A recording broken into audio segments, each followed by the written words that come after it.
Against overwhelming odds, a fierce battle was won, but the hardest part came after. On October 23, 1944, Commander Richard O'Kane, the commanding officer of the USS Tang, took his submarine directly into the heart of two heavily escorted Japanese convoys near the Taiwan Strait. That night, Commander O'Kane ordered the Tang to attack on the surface. Bullets and shells ripped past as he calmly maneuvered through the formation, launching torpedoes that slammed into 3 enemy tankers. He then swung the submarine toward a freighter, fired, and narrowly avoided a collision with an onrushing transport, missing it by mere feet. Surrounded by burning ships and several destroyers, Commander O'Kane pressed the attack.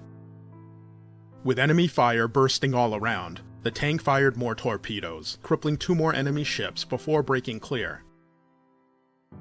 24 hours later, Commander O'Kane and the men of the Tang did it again. Another heavily escorted convoy appeared, packed with troops, supplies, and crated aircraft bound for the Leyte campaign. Once more, Commander O'Kane maneuvered the Tang straight into battle. At less than 1,000-yard range, he fired torpedo after torpedo, striking 2 transports and a tanker in rapid succession. As enemy vessels closed in from every direction, Commander O'Kane made a final charge, firing torpedoes into a tanker, a transport, and a destroyer. With just 2 torpedoes left, the Tang sent them towards a damaged transport.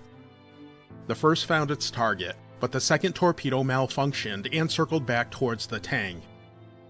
The sub maneuvered sharply but failed to avoid the torpedo. Of the 87 men aboard the USS Tang, only 9 were ultimately rescued. Commander O'Kane was among them. One of the sailors who perished that day was 15-year-old Cook Second Class Reuben Rayford. The 9 survivors were held as prisoners of war for 10 months until the end of the war. Commander O'Kane faced relentless torture and malnutrition, with some reports saying he only weighed 88 pounds when he was rescued.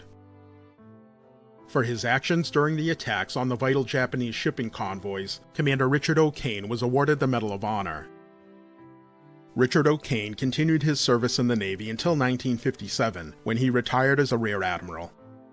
He passed away on February 16, 1994, at the age of 83. In 1999, the Navy commissioned the Arleigh Burke-class guided missile destroyer USS O'Kane in his honor.